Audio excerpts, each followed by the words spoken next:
என்ன கமருதீன் இவ்வளவு கோவமா பேசுற மாதிரி பேசுற, ஆனா எங்களுக்கு பார்க்கும்போது நீ பயத்துல நடுங்கிற மாதிரி தான் தெரியுது அப்படின்னே சொல்லலாம். ஆமாங்க, பார்வோட ஃபேமிலி 24 மணி நேரம் பிக் பாஸ் வீட்டுக்குள்ள இருக்க போறாங்க அப்படிங்கறது தெரிஞ்சதுல இருந்தே கமருதீனை பொறுத்த அளவுல பதட்டத்துல பல வேலைகள் பண்ணிட்டு இருக்காரு. அது மட்டும் இல்லாம வாண்டடா பாருகிட்ட பிரச்சனையை கிரியேட் பண்றாரு. திவாகர் போகும்போது பாரு பேசினதெல்லாம் இந்த இடத்துல பேசி வாண்டடா ஒரு பிரச்சனையை கிரியேட் பண்றாரு அப்படின்னே சொல்லலாம். இதெல்லாம் பார்க்கும்போது பாரு இது உனக்கு தேவைதான் அப்படிங்கிற மாதிரி தான் நமக்கு தோணுச்சு. ஆமாங்க, பாருவை பொறுத்தவரை கேம்லாம் சூப்பரா தான் ஆடி இருந்தாங்க. எப்போ கமருதீன் பின்னாடி சுத்த தொடங்கினாங்களோ அப்பமே பார்வோட கேம் காலியாயிருச்சு அப்படின்னே சொல்லலாம். அதே நேரத்தில் கமருதீன் வந்து உண்மையா பார்வை காதல் பண்றாரா அப்படின்னு கேட்டீங்கன்னா அது இல்லவே இல்லை அப்படிங்கிறது நம்ம எல்லாருக்குமே தெரியும். வந்த முதல் வாரத்திலேயே அரோரா நான் உனக்காக தான் பிக் பாஸ் வீட்டுக்குள்ளே வந்தேன், நீ தனியா கஷ்டப்பட கூடாது, வருத்தமா உட்கார்ந்து இருக்க கூடாது, உனக்கு துணையா இருக்கணும் அப்படிங்கறதுக்காக தான் நான் பிக் பாஸ் வீட்டுக்குள்ள வந்தேன் அப்படிங்கிறது எல்லாத்தையுமே கமருதீன் முதல் 2 வாரங்களிலே சொல்லிட்டாரு. அதுக்கப்புறமா பார்த்தோம் அப்படின்னா வாரம் வாரம் பார்வுக்கு கிளாப்ஸ் அதிகமா வருது. இப்படி கிளாப்ஸ் அதிகமா வருது, அவளை பொறுத்தவரை சப்போர்ட் அதிகமா இருக்குது, அவ கூட சேர்ந்து காதல் கண்டென்ட் பண்ணோம் அப்படின்னா நம்மளும் ஃபைனல் வீக் வர வந்துடலாம் அப்படிங்கிற மாதிரி தான் கமருதீன் வந்து பார்வை ஏமாத்தி ஒரு காதல் கண்டென்ட் பண்ணிட்டு இருந்தாரு. அதே நேரத்தில் கமருதீன் காட்டுற அன்பெல்லாம் நம்பின பார்வை பொறுத்தவரை எனக்கு கமருதீன் தான் முக்கியம், எனக்கு கேமே முக்கியம் கிடையாது அப்படிங்கிற மாதிரி கேம்ல இருந்து முழுசாவே வெளியே வந்துட்டாங்க அப்படின்னு சொல்லலாம். என்னதான் இருந்தாலும் இந்த இடத்துல பார்வை பொறுத்தவரை எங்க அம்மா உள்ள வந்ததுக்கு அப்புறமா எங்களோட காதல் கதையை சொல்லி சம்மதம் வாங்க போறேன் அப்படிங்கிற அளவுக்கு பேசிட்டாங்க. இதை பார்த்த உடனே கமருதீனுக்கு அள்ளு விட்டுருச்சு அப்படின்னு சொல்லலாம். என்னடா கண்டென்ட்டுக்காக தான் பண்ணிக்கிட்டு இருக்கோம், இந்த இடத்துல வந்து 2 பேரும் காதல் பண்றோம் அப்படிங்கிற மாதிரி ஒத்துக்கிட்டோம் அப்படின்னா கமிட் ஆக வேண்டியிருக்கும், எப்படியாவது இதுல இருந்து தப்பிச்சே ஆகணும் அப்படிங்கிறதுக்காகவே பாரு கிட்ட வாண்டடா ஒரு பிரச்சனையை கிரியேட் பண்றாரு. அதாவது பாரு நீ திவாகர்ட்ட பேசுனதெல்லாம் தப்பு, உன்னை பேட் டச் பண்ண அப்படிங்கிற மாதிரிலாம் சொல்றல, இதெல்லாம் நியாயமே கிடையாது அப்படிங்கிற மாதிரி முடிஞ்சு புதைச்ச விஷயத்த தோண்டி எடுக்கிறாரு. அட கர்மம் பிடிச்சவனே, அவ தான் அன்னைக்கே அப்படி சொன்னால, அப்ப இவ்வளவு நாள் எதுக்காக அவ பின்னாடி சுத்தின, மைக் போடாம 2 பேரும் அப்படி என்ன பேசுனீங்க, ஸ்மோக்கிங் ரூம்ல என்ன பண்ணீங்க, அதே மாதிரி ஆக்டிவிட்டி ஏரியால என்ன பண்ணீங்க, என்னடா பண்ற சேட்டைகள் எல்லாமே செஞ்சு முடிச்சுட்டு பாருக்கு எனக்கும் சம்பந்தமே கிடையாது, நான் அப்படி எந்த தப்பான விதத்திலையும் பாருகிட்ட பழகவே இல்லை, எனக்கு பார்வை பிடிக்கும் அவ்வளவுதான், நான் எதுவுமே பண்ணல அப்படிங்கிற மாதிரி கமருதீன் இந்த இடத்துல பேசுறதெல்லாம் பார்க்கும்போது சிரிப்பு தான் வருது அப்படின்னு சொல்லலாம். அதே நேரத்துல பாரு வந்து எதுக்காக இந்த பிரச்சனை எல்லாம் பத்தி பேசுற, அதெல்லாம் நம்ம பேசி முடிச்ச விஷயம் தானே, திரும்பவும் எதுக்காக இதெல்லாம் இழுத்து கொண்டு வர அப்படிமே கேக்குறாங்க.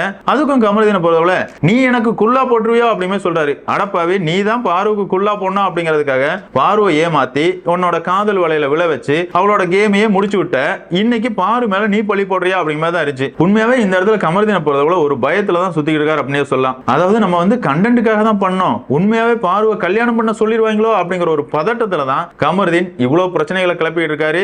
இதெல்லாம் தெரியாத பார்வை பொறுத்தவரை திரும்பவும் கமருதீன் ஏன்டா இப்படி பேசுற, உனக்காக தான்டா நான் சொல்றேன், நான் பண்ணதுக்கு நான் தான்டா பொறுப்பு, எங்க வீட்டுல கேட்டா கூட நானே சொல்றேன் அதுக்கு நான் தான் பொறுப்பு, நான் பண்ண எல்லா விஷயத்துக்கும் நான் தான் பொறுப்பு, அதே நேரத்துல உனக்கும் எனக்கும் இருக்கிற உறவை எங்க வீட்டுல சொல்றதுல எந்த தப்புமே இல்லையே அப்படிங்கிற மாதிரிலாம் பாரு பேசுறாங்க. கமருதீனை பொறுத்தவரை எதுக்கு பேசணும், எதுவா இருந்தாலும் வெளியே போய் பேசிக்கலாமே, உள்ள வந்து எதுக்காக பேசணும் அப்படிங்கிற மாதிரி திரும்ப திரும்ப பிரச்சனையை கிரியேட் பண்ணிட்டு இருக்காரு. அதாவது அவரை பொறுத்தவரை பண்ற சேட்டைகள் எல்லாத்தையும் பண்ணிட்டு வெளியே போய் தப்பிச்சிடலாம் அப்படிங்கிற மாதிரி கமருதீன் நினைச்சிட்டு இருக்காரு. ஆனா இந்த இடத்துல பார்வை பொறுத்தவரை செமையா செக் வைக்கிறாங்க அப்படின்னு சொல்லலாம். அதுக்கு காரணம் ஆதிரியா அப்படின்னு சொல்லலாம். ஆதிரியா பொறுத்தவரை முதல்லயே கமருதீனை பத்தி சொன்னாங்க. அதாவது எல்லா பெண்கள் கிட்டையுமே கமருதீன் வந்து கல்யாணம் பண்ணிக்கிறேன் அப்படிங்கிற மாதிரி பழகி அந்த பெண்களை ஏமாத்துவான் அப்படிங்கிற மாதிரி ஆதிரியா சொல்லியிருந்தாங்க.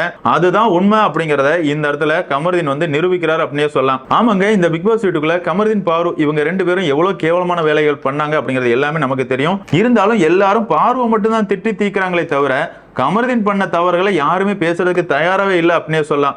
இந்த இடத்துலயும் பாரு அதை தான் சொல்றாங்க, இந்த பிக் பாஸ் வீட்டுக்குள்ள நம்ம என்னெல்லாம் பண்ணோம் அப்படிங்கிறது தெரியாது, ஆனா வெளியே போய் பார்த்தோம் அப்படின்னா கமருதீனை யாருமே குறை சொல்ல மாட்டாங்க, ஒரு பெண் அப்படிங்கிற காரணத்தினாலேயே என் மேலதான் தப்பு அப்படிங்கிற மாதிரி என் மேலதான் குறை சொல்லுவாங்க, கமருதீனை பத்தி யாருமே பேச மாட்டாங்க அப்படிங்கிறது எல்லாத்தையுமே இந்த இடத்துல தெளிவா பாரு சொல்றாங்க.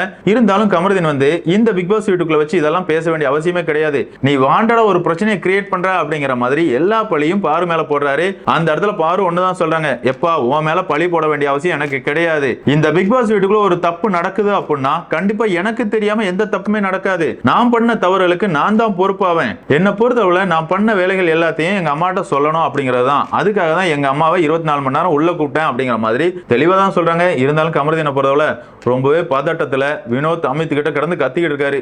பாத்தீங்களா பார்வை பொறுத்தவரை எத்தனை இடத்துலயோ என்ன அசிங்கப்படுத்தி இருக்கா, இப்ப கூட அவங்க ஃபேமிலியை வர வச்சு என்ன அசிங்கப்படுத்தணும் அப்படிங்கிறது தான் பார்வோட எண்ணமாவே இருக்குது அப்படிங்கிற மாதிரி இவன் உத்தம வேஷம் போட்டு இருக்கான். அட கமருதீன், நீ பார்வை பத்தி பேசவே இல்லையாடா? பார்வை காதல் பண்றேன் அப்படிங்கிற மாதிரி பாரு கூட சுத்திக்கிட்டு அரோரா கிட்டையா இருக்கட்டும் வினோத் கிட்டையா இருக்கட்டும் பார்வை பத்தி எவ்வளவு கேவலமா பேசியிருக்க. என்னமோ பாரு மட்டும்தான் உன்னை பத்தி பின்னாடி பேசியிருக்க அப்படிங்கிற மாதிரி திரும்ப திரும்ப திவாகர்கிட்ட பேசின அந்த விஷயத்த மட்டும்தான் கமருதீன் இழுத்து போட்டு பேசிட்டு இருக்காரு. இந்த இடத்துல கமருதீனோட நண்பரா இருக்கிற வினோத்தை பொறுத்தவரை, ஆமா பாரு, இதெல்லாம் வெளியே போய் பாத்துக்க வேண்டியதானே, கேம் ஆட வேண்டியதானே அப்படிங்கிற மாதிரி கேட்கிறாரு. அதே நேரத்தில் அமித் வந்து பாரு சொல்றதுலயும் ஒரு நியாயம் இருக்குது, வெளியே போய் பார்த்தோம் அப்படின்னா கமருதீனை யாருமே குறை சொல்ல மாட்டாங்க, பாருவை தான் எல்லாருமே கழுவி ஊத்துவாங்க.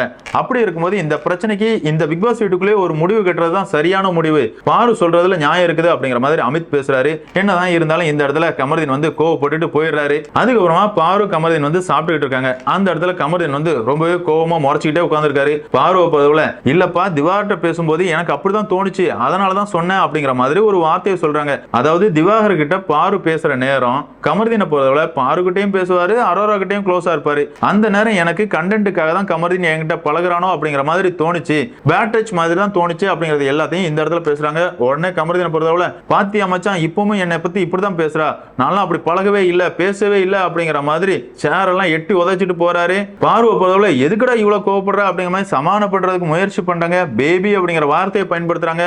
உடனே கமருதீனை பொறுத்தவரை, பேபி எல்லாம் கூப்பிடாத, வாயை அடைச்சு உடைச்சிருவேன் அப்படிங்கிற மாதிரி சொல்றாரு. அட பொறுக்கி, இவ்வளவு நாள் பேபி பேபின்னு தான்றா உன் பின்னாடியே சுத்திக்கிட்டு இருந்தா, அன்னைக்கே சொல்லிருக்க வேண்டியதான்றா, இது ஒரு ஷோ, இதுக்குள்ள வந்து பேபி எல்லாம் கூப்பிடாத, கமருதீன் அப்படியே கூப்பிடு, காதல் கன்றாவி இதெல்லாமே பிக் பாஸ் வீட்டுக்குள்ள தேவையில்லை அப்படிங்கலாம் சொல்லிருக்க வேண்டியதானே. இன்னைக்கு நீ சிக்குவ அப்படிங்கிறதுக்காக இந்த அளவு ஓவர் பெர்ஃபார்மன்ஸ் பண்றிய கமருதீன் அப்படிங்கிற மாதிரி தான் இருந்துச்சு. அதே நேரத்தில் இந்த கமருதீனை பொறுத்தவரை திரும்பவும் அரோரா கிட்ட போய் புலம்புறாரு. அரோரா பார்வை பொறுத்தவரை இப்படிலாம் என் மேல பழி போடுறா, அதாவது திவாகர் கிட்ட பாரு பேசினதை இந்த இடத்துலயும் அரோரா கிட்ட போய் பேசிட்டு இருக்கான். லே பக்கி, அதெல்லாம் முடிஞ்சு எவ்வளவு நாள் ஆச்சுடா, திரும்ப திரும்ப அதை எதுக்காக நீ பேசுற, எனக்கு பயமா இருக்குது, பாருவோட ஃபேமிலியை பாக்குறதுக்கு பயமா இருக்குது அப்படிங்கறத ஒத்துக்க வேண்டியதானே. என்னதான் இருந்தாலும் இந்த இடத்துல அரோராவை பொறுத்தவரை பார்வை காலி பண்ணும் அப்படிங்கிறதுக்காக கமருதீனை கொஞ்சம் ஏத்தி விடுறாங்க. என்ன சொல்றாங்க அப்படின்னு பார்த்தோம்னா, என்னதான் இருந்தாலும் நல்லா பழகிட்டு உன்னை பத்தி பாரு இப்படிலாம் பேசியிருக்கவே கூடாது, இதெல்லாம் ரொம்ப தப்பு, இதற்கான விளக்கத்தை நீ பாரு கிட்ட கேட்டே ஆகணும், ஃபைனல் வீக் ஆயிருச்சு, இன்னும் 2 வாரம் தான் இருக்குது, ஒரு பொண்ணு வந்து உன் மேல இவ்வளவு பெரிய பழிய சொல்லும் போது உனக்கு யாருமே ஓட்டு போட மாட்டாங்க, அதனால பாரு கிட்ட பேசி இந்த பிரச்சனைக்கு ஒரு முடிவு கட்டு அப்படிங்கிற மாதிரி அரோராக்கா சொல்றாங்க. அரோராக்கா, நீ யாக்கா மத்தவங்களை பத்தி பேசுற, திவாகர் வந்து ஒரு ஓரமா நின்னுகிட்டு இருந்தா கூட அவனை தடுவி உசு பேத்தி மொத்தம் கொடுத்து கடைசியில அவன் மேலேயே பழிய போட்டு வெளியே அனுப்பினவதான் நீ. அது மட்டும் இல்ல, ஆண்களை பயன்படுத்தி ஒரு கேவலமான கேம் ஆடிக்கிட்டு இருக்கிற நீ பார்வை பத்தி எல்லாம் பேசுறியா அப்படிங்கிற மாதிரி தான் நமக்கு தோணுச்சு. ஆமாங்க, அரோராவை பொறுத்தவரை வேற என்னங்க கேம் கழிச்சுட்டாங்க, 60 நாள் வரைக்கும் ஏதாவது ஒரு ஆணை பிடிக்க வேண்டியது, அவங்க கூட சேர்ந்து கில்மா பண்ண வேண்டியது, வேற எதையுமே பிக் பாஸ் வீட்டுக்குள்ள அரோரா பண்ணவே இல்ல. இருந்தாலும் வீக்கெண்ட் வர விஜய் சேதுபதியா இருக்கட்டும் மாமா டிவியா இருக்கட்டும் அரோராவுக்கு தான் முட்டு கொடுத்து இவ்வளவு நாள் வரை கொண்டு வந்திருக்காங்க. என்னதான் இருந்தாலும் இந்த இடத்துல பாரு பேசினது தப்பு, கமருதீன் நீ பாரு கிட்ட பேசி இந்த பிரச்சனையை முடிவு கட்டு அப்படிங்கிற மாதிரி கமருதீனுக்கு அட்வைஸ் எல்லாம் கொடுக்குறாங்க. என்னதான் இருந்தாலும் கமருதீனை பொறுத்தவரை நம்ம பண்ண தவறுகள் எல்லாத்தையும் பார்த்துட்டு தான் பாருவோட ஃபேமிலி பிக் பாஸ் வீட்டுக்குள்ள வராங்க. அவங்க ஏதாவது கேள்வி கேட்டா நமக்கு பதில் சொல்றதுக்கு எதுவுமே இல்ல, அதனால பாரு கிட்ட சண்டை போட்டு எனக்கும் அவளுக்கும் இருந்த உறவு முடிஞ்சு போச்சு அப்படிங்கிற மாதிரி முடிக்கணும் அப்படிங்கறதுக்காக தான் கேவலமா வாண்டடா பிரச்சனை பண்ணிட்டு இருக்காரு அப்படிங்கிறது என்னோட கருத்து. என்னதான் இருந்தாலும் இந்த இடத்துல கமருதீனை பொறுத்தவரை வாய் அடிச்சு உடைச்சிருவேன் அப்படிங்கறதா இருக்கட்டும், அதே மாதிரி என்னோட உண்மையான முகத்தை பார்த்தா அப்படின்னா நீ எல்லாம் தாங்க மாட்டா அப்படின்னு சொல்றதா இருக்கட்டும், இதெல்லாமே ஒரு ரவுடிசம் தான். அதுதான் உண்மையான கமருதீனோட கேரக்டர் அப்படின்னே சொல்லலாம். அதை மறைக்கணும் அப்படிங்கிறதுக்காக தான் பார்வை காதல் பண்றேன் அரோரா பின்னாடி சுத்துறேன் அப்படிங்கிற மாதிரி ஒரு லவ்வர் பாயா தன்னை காட்டிக்கிட்டாரு. அதே நேரத்துல இப்ப பார்வோட ஃபேமிலி கிட்ட உண்மையாவே பார்வை காதல் பண்றேன் அப்படிங்கிற மாதிரி ஏதோ ஒன்னு வாண்டடா பேசிட்டோம் அப்படின்னா வெளியே போனதுக்கு அப்புறமா பார்வை கல்யாணம் பண்ண வேண்டி இருக்குமோ அப்படிங்கிற ஒரு பயத்துல கமருதீன் வந்து இவ்வளவு பிரச்சனையை கிரியேட் பண்றாரு அப்படிங்கறத என்னோட கருத்து. என்னதான் இருந்தாலும் பிக் பாஸ் ரசிகர்களான உங்களை பொறுத்தவரை கமருதீனோட இந்த ஆட்டிடியூட் பத்தி நீங்க என்ன நினைக்கிறீங்க அப்படிங்கிற உங்களோட கருத்துக்களை மறக்காம கமெண்ட்ல மென்ஷன் பண்ணுங்க. இந்த வீடியோ உங்களுக்கு பிடிச்சிருந்தா லைக் பண்ணுங்க, ஷேர் பண்ணுங்க, மறக்காம சேனலை சப்ஸ்கிரைப் பண்ணுங்க. Thank you friends.